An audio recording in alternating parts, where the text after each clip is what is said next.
Donald Trump impôs à Índia uma tarifa adicional de 25% pela compra de petróleo da Rússia. Sobe assim para 50% o teto do imposto sobre os produtos indianos que chegam aos Estados Unidos. As taxas deverão entrar em vigor 21 dias após a assinatura da ordem executiva. A Índia não apoiou as sanções económicas impostas por Washington e aliados ocidentais a Moscou. Continua a ser um dos principais compradores de petróleo russo. A intenção de Trump passará por cortar as receitas que o Kremlin usa para financiar a guerra na Ucrânia e assim forçar um cessar-fogo. Os bombardeamentos russos sobre território ucraniano prosseguiram na última noite. A região mais afetada foi Zaporíjia, onde houve mais de 700 ataques em 12 localidades. Morreram 4 pessoas e 13 ficaram feridas.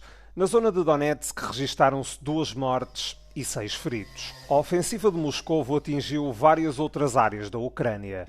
16 civis sofreram ferimentos em Kherson, Dnipropetrovsk, Kharkiv e Sumy. Foram também danificados veículos, infraestruturas e habitações. É uma investida que acontece apenas um dia antes do fim do prazo dado por Donald Trump para que a Rússia aceite um cessar-fogo. O presidente norte-americano prometeu reforçar as sanções económicas contra o país se as hostilidades não terminarem. Esta quarta-feira, Washington já tinha aplicado uma tarifa adicional de 25% à Índia por comprar petróleo russo. Um helicóptero militar despenhou-se no Ghana na noite de quarta-feira, matando os ministros da Defesa e do Ambiente do país. Segundo um porta-voz do Executivo Nacional, os 2 governantes perderam a vida juntamente com outras 6 pessoas que também seguiam a bordo.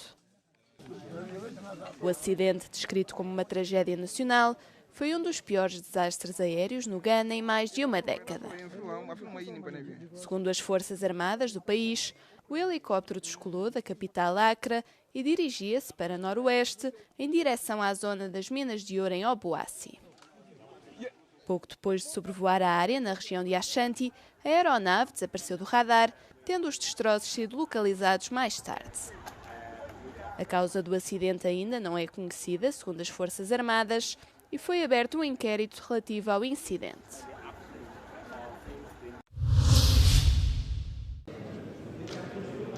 A urna com o corpo do primeiro presidente eleito da Roménia após a queda do comunismo em 1989, Ion Iliescu, foi levada para o Palácio Presidencial de Bucareste para um funeral de Estado na quarta-feira.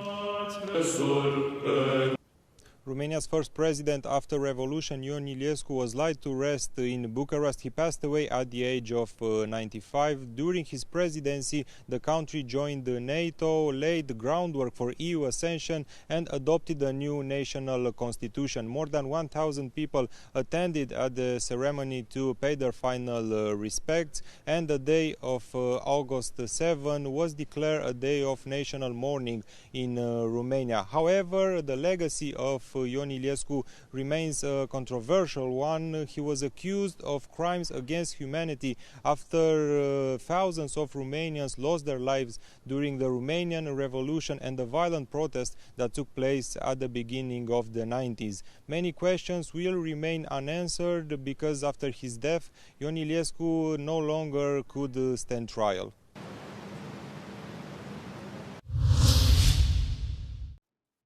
As diferentes posturas da União Europeia em relação às guerras na Ucrânia e na faixa de Gaza têm suscitado visões também elas divergentes. Em entrevista à Euronews, o antigo embaixador do Bloco Comunitário nos territórios palestinianos ocupados deixou críticas a Bruxelas. Sven Kuhn von Borsdorf entende que a posição dos 27 face a Israel está a minar a imagem dos Estados-membros junto do Sul global. Isso, diz, tem dificultado o estabelecimento de acordos comerciais com esses países.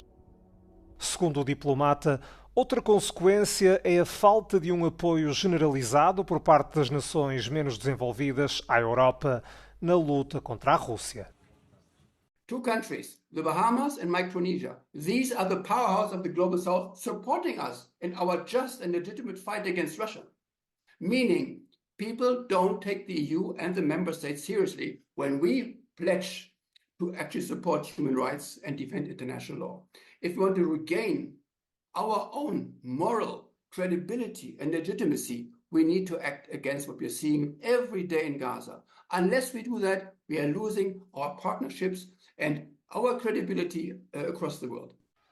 Sven Kuhn von Borsdorf foi embaixador da União Europeia junto da Autoridade Palestiniana entre janeiro de 2020 e julho de 2023. Recentemente coordenou a iniciativa de enviar uma carta aos chefes de governo e às instituições do bloco comunitário. Nessa missiva, 58 antigos embaixadores europeus pedem ações contra Israel devido à situação atual em Gaza e na Cisjordânia. Deixam também algumas recomendações sobre como pressionar o Estado hebraico. We can act with what we call qualified majority, where at least 15 member states, representing about 2/3 of the European population, can actually decide on a matter of commercial policy to take action. And here we suggest that, for instance, we end or suspend all preferential trade arrangements with Israel. We also suggest and propose that all trade with the illegal settlements in Israel, meaning in the occupied Palestinian territory, is being stopped. A maioria dos Estados-membros está a propor alterações para simplificar a lei de desflorestação da União Europeia. A legislação aprovada em 2023 tem o objetivo de reduzir o impacto do bloco comunitário no desmatamento global.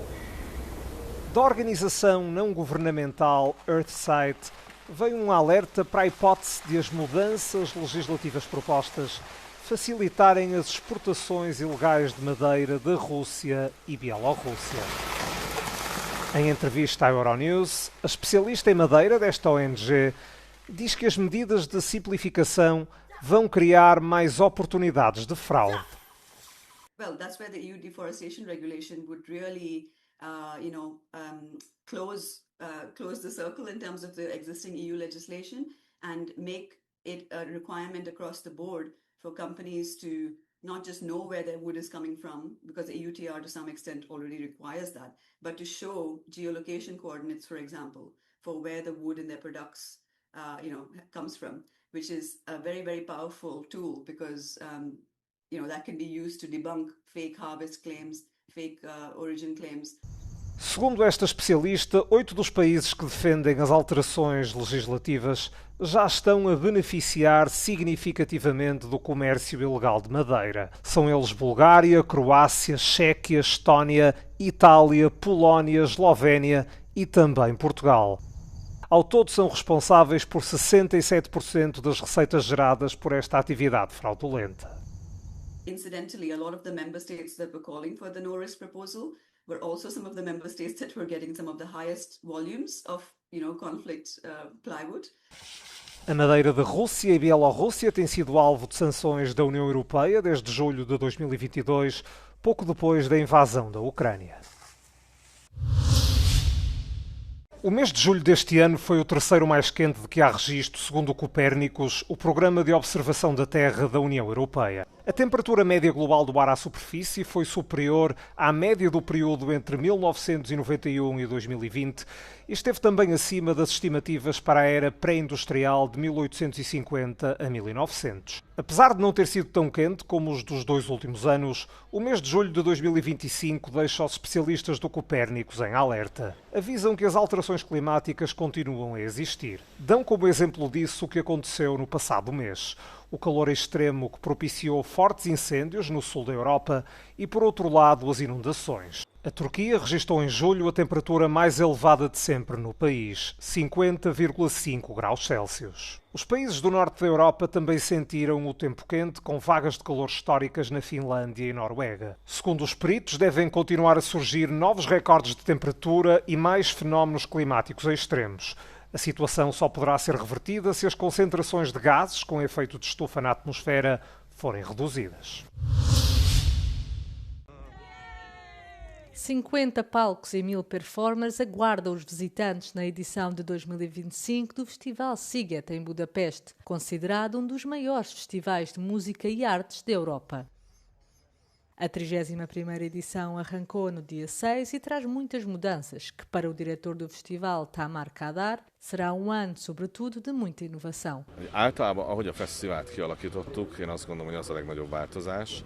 Tehát ezek a zónák, disztriktek, ahogy elhelyezkednek a fesztiválon belül, van, ahol műfaji szempontok szerint rendezve a színpadokat, van, ahol pont azt, hogy egy ilyen összművészeti világ legyen, az ezekhez kapcsolódó dekoráció, tehát ezek a számunkra, vagy a mi életünkben óriási lépésnek számító változtatások, helyszínek cserélődtek ki, héjazatok, tehát ezek a nagy sátrak cserélődtek ki, úgyhogy én azt gondolom, hogy ez egy óriási előrelépés a sziget szempontjából. Embora existam muitas atividades culturais e artísticas a par da música, a maioria das pessoas vem pelos concertos, especialmente para ouvir os artistas no palco principal, considerados mais mainstream. Contudo, a música eletrónica também tem atraído muitos visitantes e a prova disso foi a construção de um novo palco no Delta District, localizado na zona norte do festival. Yeah, Charlie XCX Charlie. and Chaperone. Yeah, Chaperone and Charlie XCX, and also FK Twigs. Yes, in Sevdalis and Brutalis we have more of them, but Charlie was the one who made us come here. I'm excited most for Charlie XCX and definitely Chaperone.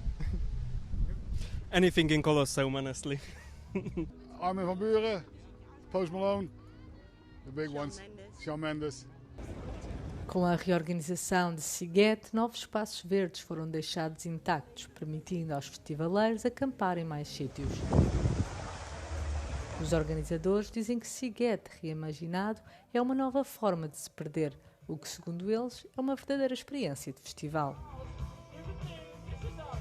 Tavaly a K-hídon több mint 400 000 ember sétált át, hogy a szigeten fesztiválozzon. Idénre a szervezők még több vendéget várnak. Rácz K. Bence, Euronews, Budapest.